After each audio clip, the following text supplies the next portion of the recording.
Hello and welcome to the Everything is Black and White podcast. My name is Mark Carruthers, and it is that time of the week again where we are joined by a man that is known at all levels of football on Tyneside and in the Northeast. It is John Gibson. Welcome along, John.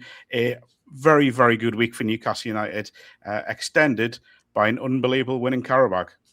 Yes, absolutely. Hasn't the world changed since we lost at home to Brentford, which was a depths of depression for me? We've had 3 games, all away, all within 8 days, and all over different competitions, Premier League, FA Cup, Champions League, and won all 3 and have scored 11 goals in the 3 games. It's turned out to be quite a sunny day, really. Now, we are here to preview the Manchester City game in the Premier League on Saturday, but I think it would be remiss if we didn't look back at Qarabag, a historic night for Newcastle United, a historic night for a number of reasons, really. I mean, the club's biggest ever winning margin, or joint biggest winning margin in European competition, the biggest ever Champions League win. Anthony Gordon, the first Newcastle player to score 4 goals in a single tie in European competition. Just an incredible night. And I mean, you've experienced so many European nights with Newcastle. This must be right near the top. It is in terms of result and performance. I mean, it was terrific. And yes, there'll be cynics that'll say the quality of the opposition wasn't great. And it is true to a certain extent in the new format of the Champions League with the extra clubs that come in. I mean, we played Union and won 4 there, and we played in Azerbaijan and won 6 there. And there's no question that Union and Qarabag wouldn't perform in the Premier League. I mean, they're way beyond Premier League level. But they're champions of their own country. You've got to respect them for that. And yes, and they got good results. They've beaten Eintracht Frankfurt at home. They drew 2-2 with Chelsea. How on earth that happened, I don't know. It's a condemnation of Chelsea, really. And they'd won away at Benfica. But Eddie was clever. Eddie picked the right team to absolutely pick them apart because they are not used in the Azerbaijan League to sides that are relentlessly high pressing like Newcastle and where they've got pace all over the park like Newcastle. Yeah. So he picked the right side to exploit that. With Gordon centre forward, suddenly we can do the high press and everybody else is pressing with you, so it works. Your 2 wingers are blisteringly quick. Willock instead of Ramsey from the middle of the park. Ramsey's a great technician and will be back in the side. But in this game where we wanted to smother them, and by Jove, did their defence look absolutely twitchy. I mean, they were really, really twitchy. And Willock supporting the front 3. If you'd had Voltemada at centre forward, you would never have got the press that Gordon allows. Voltemada, in fairness to him, did terrific in his midfield position. I've got to hand him that. He was tremendous. Again, he'd been tremendous against Villa in that position. But Eddie picked the team that was going to steamroll them, and did. And quite frankly, I mean, it was 5 at half time. There could have been 10 at half time, Mark. It really was, as easy as that, if you like. But give us credit because, it's often said, and I can understand it to a certain extent, if we get beat, it's a disgrace, and Newcastle United are a disgrace. And if we win because our opposition's poor. But, let's be truthful. You can only beat what's in front of you, and they did it well. And Chelsea weren't able to do that. Well, we did talk about not showing any complacency ahead of the game, and Newcastle certainly didn't do that. I would call it professional. It was a really professional performance. They were clinical in front of goal, which obviously we've complained a number of times about that this season. One thing I will say, we did like a post-match podcast last night with Ross Gregory and Lee Ryder, who was in Baku for the game. And we spoke about Eddie Howe's post-match comments where he said, look, the tie isn't over yet. It is, isn't it? Oh, dear. Yeah, of course it is. I mean, the game next Tuesday is just a lap of honour. I mean, he's a bigger politician than Keir Starmer is. I mean, it's understandable. That's why he does. Oh, it's not over, Eddie. So there is a genuine danger that we might lose 6-0 at home to Qarabag, which would get them through 7-6. I mean, no, of course it's over. He will always say that. He is a good politician. He says what he thinks is the right thing. But, don't make me smile. I've got a split lip. If it's not all over, it'll be the biggest flop in Newcastle United's history. And it won't be, of course. There's absolutely no question. And they will be deflated. I mean, it's not just a matter of what we do. It's a matter, how are they going to come here? They're going to be low on the snake's belly.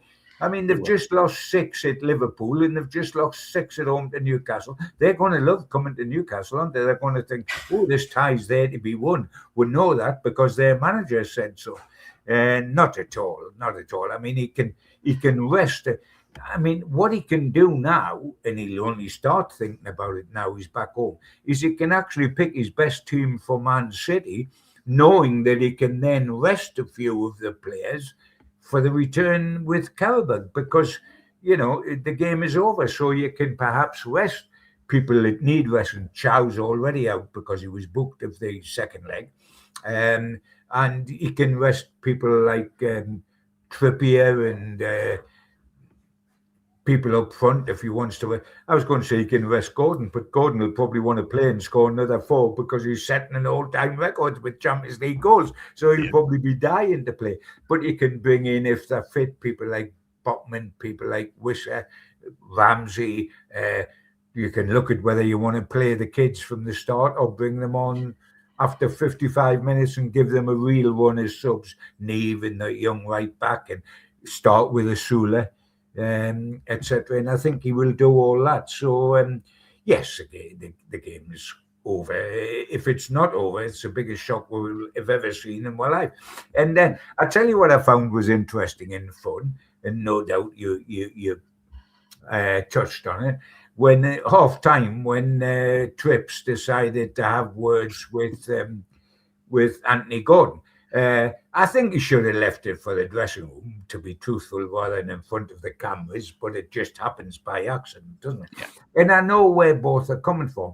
Trips is this nice guy that likes to do the right thing as skipper. Remember, he gave the armband to Lewis Miley when he went off, and what a lovely touch that was to encourage kids, etc., etc. And what he was thinking on the second penalty was, let's give it to Voldemort, who likes taking penalties. He'll score another goal. Having scored against Aston Villa, he'd gone 14 games with no goal. It'll give him a boost, and that'll help him, his confidence, etc., etc. But I tell you what, I'm with Anthony Gordon on this. I mean, dear, oh dear, if you're a centre forward, Anthony Gordon had been accused of never scoring a Premier League goal. This was not Champions League, a Premier League goal for about 9 months or 8 months prior to this. And the one thing that was wrong with his game as a centre forward, yes, he stretches defenders, he runs in behind, he does all the things, the high press that they don't like. He does all those good things, but he has a volcano in his blood rather than ice cold blood when it comes to finishing. So all of a sudden he's on a roll. Now he's suddenly not panicking when he gets in scoring positions. He's suddenly looking up and placing it. So he gets a second penalty, and he's going to be his 4th goal. I'll tell you what, the legendary strikers just take advantage of that. I always remember Alan Shearer in the Bobby Robson's first game at St James's Park, when they win 8 and Alan Shearer scores 5.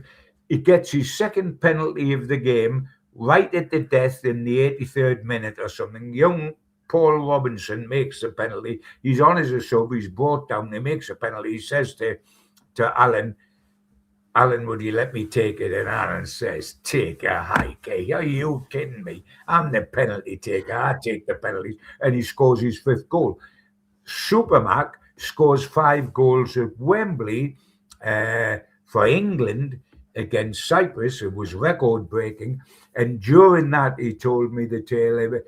Kevin Keegan, who was playing alongside him, ran past him at one stage and said, Malcolm, because he'd made one an assist for Malcolm, and he said, how about making one for me, mate? You know, and Malcolm said, on your bike. He said, if I get a ball, I shoot. And he had scored 5 goals. That's what legends do. Legendary centre forwards don't say, oh, you can have one of my goals. You've got to be greedy. To be successful, you've got to be greedy. Every legendary centre forward that I've known, legendary ones, are greedy. And Anthony Gordon had every right to say, listen, I'm the official penalty taker. I take it. I need the goal. Never mind about Voldemort. Go and get your own situations, etc., etc. I think he was perfectly right to tell Trips, no doubt, what he told Nick as well, which is, on your bike, it's my penalty.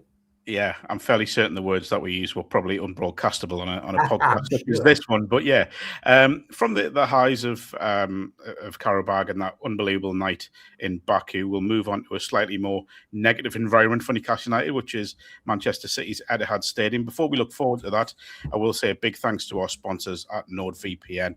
Hit the link in the podcast description box to get a discounted offer on your NordVPN plan. One subscription can be used across 10 devices, and there's no risk with a 30-day money-back guarantee. Get the exclusive discount on NordVPN by clicking on nordvpn.com/tune. Now, I'm going to read out some statistics here. They're not pretty. It doesn't make for positivity, so buckle in. So Newcastle have never won a Premier League game at the Etihad. We knew that. Their only win at the Etihad was a League Cup win in 2014-15.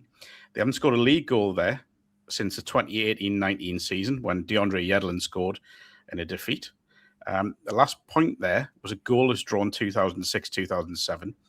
The last win against City was actually at Main Road when Alan Shearer got the only goal of a 1-0 win in 2000-2001. Gibbo, tell me why Newcastle are going to win at the Etihad Stadium on Saturday night.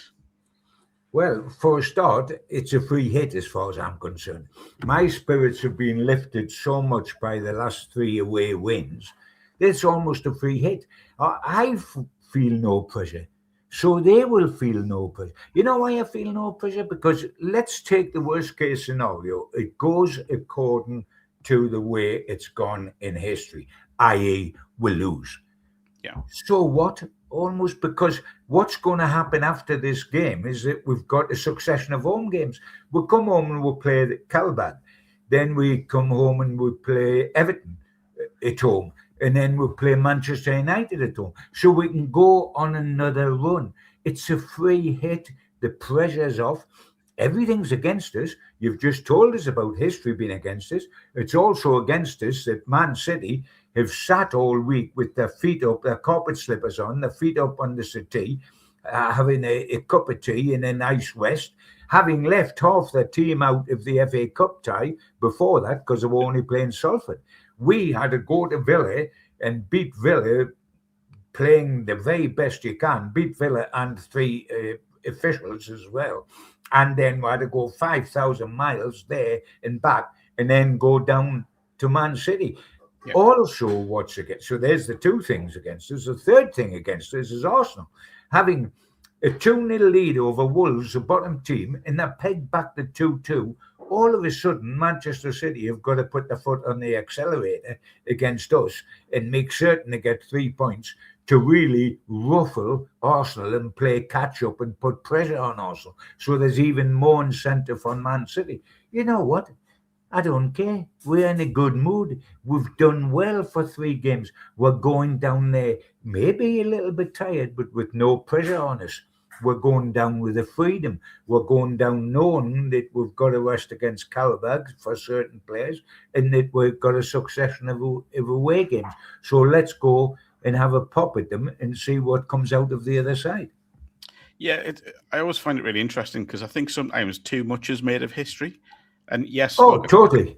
And we could name stadiums that Newcastle haven't been to through the years and done well. The Dell used to be one, didn't it? Famously, where Newcastle couldn't win for toffee at the Dell, or a number of other grounds we could bring up. But I get the feeling this Newcastle side, and we've looked at what they've done recently in the last sort of 12 months, they've created history. And not that I'm bracketing a possible win at Manchester City alongside winning silverware or anything like that. It's not that extent. It's not that, dramatic. No. But I get the feeling they will go there believing fully, especially after the last week, as you say, that they can take 3 points. Yeah, I mean, let's be truthful. We talk about history and whether it matters or it doesn't matter. Our history of playing in cup finals at Wembley was absolutely horrible, wasn't it? We're back to the 50s until we played Liverpool, the Premier League champions elect, and we took them up nobody.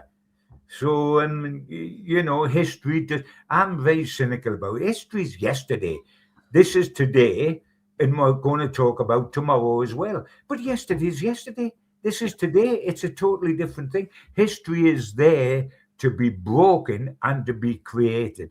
And we did that at Wembley last season. And again, I'm not saying particularly automatically that we're going to win at Manchester City. It's going to be tough. Of course, it's going to be tough. In the law of averages, if we've won 3 away on the bounce, back to back, no home games in between, back to back in 8 days, can you keep doing that? The odds are that somebody, yes, you might be able to do it if the opposition's not too tough, but Man City is tough. And by the way, with Man City, I'm getting pretty sick of them. By the time we play them up here in the FA Cup, which is very shortly, it'll be the 5th time we've played them this season.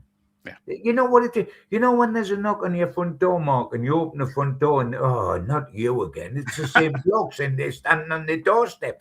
That's how I feel about Manchester City. Yeah. God blimey, it's not you again. I'm sick to death of you. Yes, we've beaten them up here in the league this season, but we got tucked up home and away in the Qarabag Cup. We know that, and this is going to be hard down there. I mean, to be truthful, if I was told I could only beat Manchester City once this season, I would take the FA Cup up here. 100%. Rather than the game on Saturday.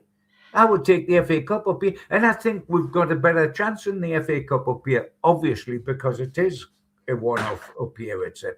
But I mean, that's a game I would win if I could only win one of the two. We should say Chelsea could be another one Newcastle could play 5 times this season, given that they could have them in the next. Yes, absolutely. Well, it's 50% chance, isn't it? It is, as long as they get through against Qarabag, obviously, Gibbo. Yes, because that game isn't over. It's not over. A couple of landmarks on the horizon for this game at the Etihad. Jacob Murphy could make his 250th appearance for Newcastle. Just wanted to speak about him because obviously got his first Champions League goal last night. Ross Gregory pointed to a very enthusiastic celebration for a 6th goal and a 6-1 win. But looking at his journey, and we spoke about this a little bit last night, I mean, looked as if he was going to be discarded by Newcastle when he went out on loan to Sheffield Wednesday. But he's come back, and I don't think he's maybe as integral in the side as he was last season. But it's been a great journey for Jacob Murphy, hasn't it? From as a boyhood Newcastle fan to where he is now. Oh, absolutely. And I've got nothing but respect for him because he came up here and I always remember when he first come, 1 or 2 Newcastle fans saying, did we get the wrong twin? Because he didn't look at all like the player that you would expect Newcastle to sign. But he has been terrific, and he had a purple patch last season. He was absolutely sensational. Yeah. But he's very, very important to us now. On the bench, coming off the bench, what he can do for us, standing in for Langer, who hasn't quite done it yet on occasions, wildly enthusiastic. I mean, every side, you're only as strong squad-wise as your weakest link. And he is not the weak link, by the way, but what I mean is he is very, very important. It's not an 11-man game anymore, the modern game. It's a 15, 18, 19-man game. And you know what you said about, the celebration for a 6th goal being so big made me smile. And my mind immediately went back to Frank Clark, who, when he scored his 1 goal for Newcastle in the League Cup, I think we were playing Doncaster Rovers, and it was either Newcastle's 4th or 6th goal in that game. And I remember talking to Morris Setters, the old Manchester United player who was the Donny manager at the time. He said, Gibbo, what the hell was all that about? He said, you're winning easy, you're winning easy, you're winning easy, and then you get your last goal, and the whole stadium goes crackers, and the bloke goes crackers. I said, I know, because it's Frank Clark. He gets a nosebleed when he comes over the halfway line. He's played about 400 games for us, has never scored a goal, and then all of a sudden he did. Now, Jacob wasn't like that. He has scored goals, but it's his first Champions League. And then when he retires, he can not only say, I played for Newcastle United for X number of years, played 250 games, plus, etc., but I scored in the Premier League, and I scored in the League Cup, and I scored in the Champions League. So it was important, and good on him. And you've got to have people like Jacob Murphy. And he is really stuck in and stuck there and stuck there and stuck there. And it's paid off for him, and well done him. It certainly has, yeah. The other one is Kieran Trippier. I think it's probably going to make his 150th appearance for the club. I realise we spoke about him a little bit last week, but when we talk about transformative signings, Kieran is right up there with the very best. Oh, I mean, he started it all off.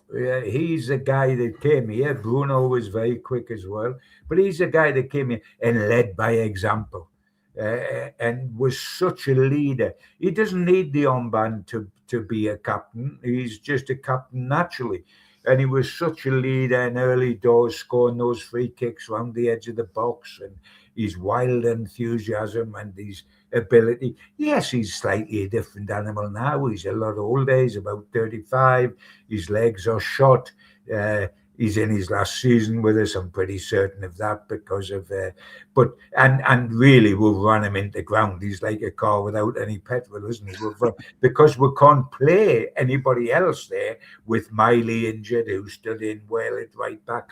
I'm almost saying let's give him a rest against Qarabag next Tuesday, but you then got to think, who do you play? You might have to play the kid, the young teenager who's on the bench, or you can play Murphy there as a wing back or whatever. But it's hard to give him a rest, and he's been absolutely terrific for us. And he's one of the. I mean, I remember him coming in and playing in the FA Cup at St James's Park, and we lost to Cambridge or something. I mean, that was back to the bad old days, and he was here from day one, and he'd come to us as a champion of Spain.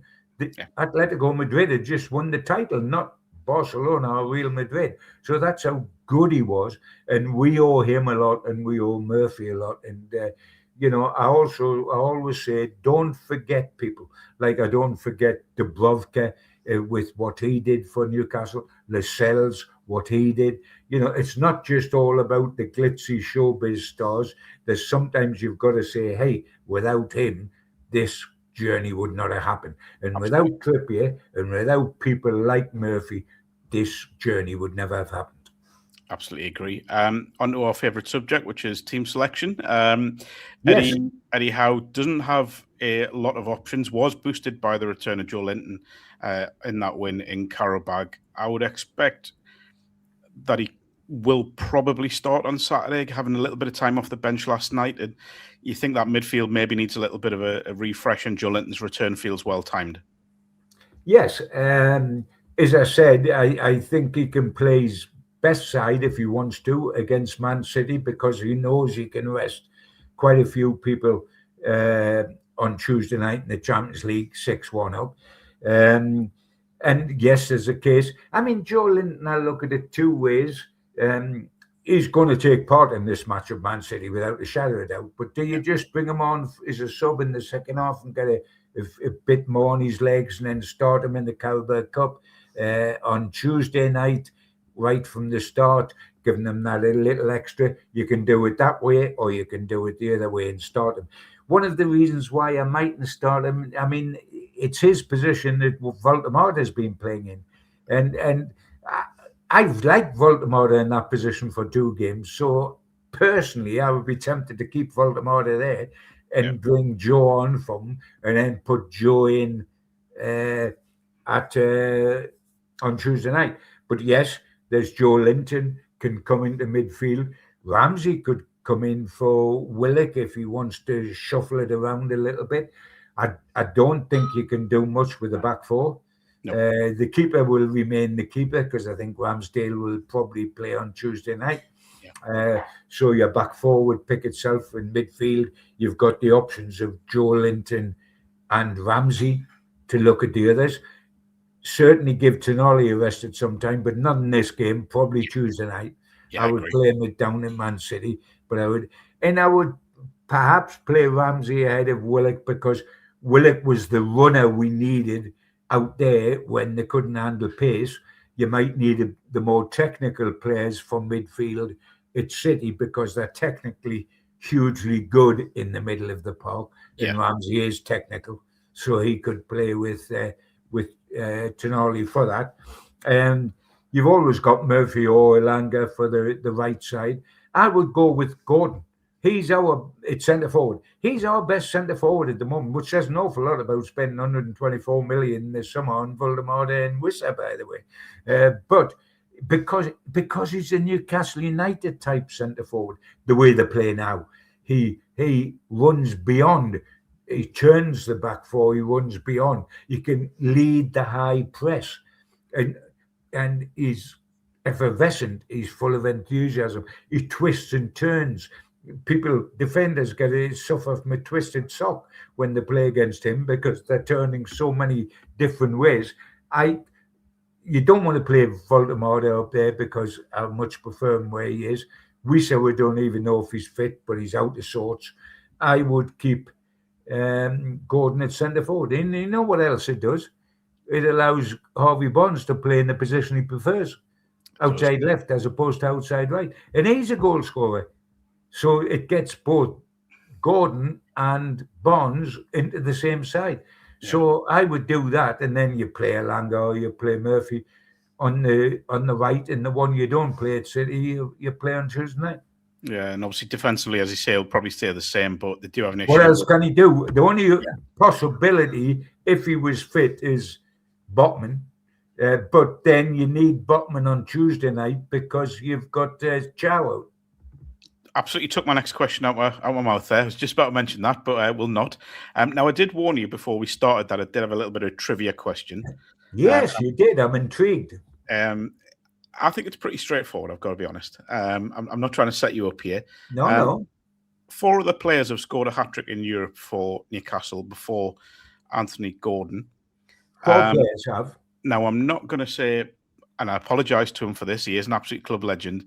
I'm not including Bobby Moncur because that was done over 2 legs. Yes, it was. You mean in one game? In one game, yeah. There are 4 other players that have scored 5 hat-tricks. One of them scored twice. Scored 2 hat-tricks, I should say. Can you name them in European competition? In European competitions, well, the first thing you've got to say is Shearer, of course. He was the one that got 2. Yeah, well, because he always is and always was. So you're on safe grounds with Shearer. That was against... It's great. I'll tell you, it's good. It's a very good question because you didn't give me any warning on what the question was. Rob Lee did it against Antwerp. He did. It was a hat-trick of headers, I think, against Antwerp. You are right. So he's one. I've got a feeling that maybe Shola Amiobi was one, was he? Shola is not one. Not one. That's interesting. No. But you're missing one of the most famous hat-tricks in the club's history in the Champions League. In the Champions League, for goodness sake. Right. Oh, Tino Asprilla against Barcelona. That was a very famous one, yes. Just for clarity, Shearer's came against Hapoel Benet Saknin, the Israeli side in the UEFA Cup, and Bayer Leverkusen in the Champions League. Tino against Barcelona, and Rob Lee against Royal Antwerp. There is one more. There's one more. Well. Of recent times? I would say not. I mean, it's Premier League era. But it is Premier League era. It's not Premier League era. One of Newcastle's best goal scorers, I would say, of the early Premier League years. Now then. Well, you immediately think of Andy Cole. There you go. You have it. Now, if you remember, Newcastle won 5-0 in Antwerp. Yes, it did. And they'd done them by 4 in the return leg, didn't it? It was 5-2 in the return leg. 5. Yeah, it was 10 goals on aggregate, wasn't it? And Cole got a hat-trick, yeah. So I think, and I may be wrong if people want to correct me on this, but bringing it full circle, I think that 10-2 aggregate win was possibly Newcastle's biggest, or one of the biggest aggregate wins, which obviously they could do against Qarabag. I've got a feeling that could be broken on Tuesday night. Which nicely rounds off that episode, I think. But yeah, Gibbo, many thanks for your time.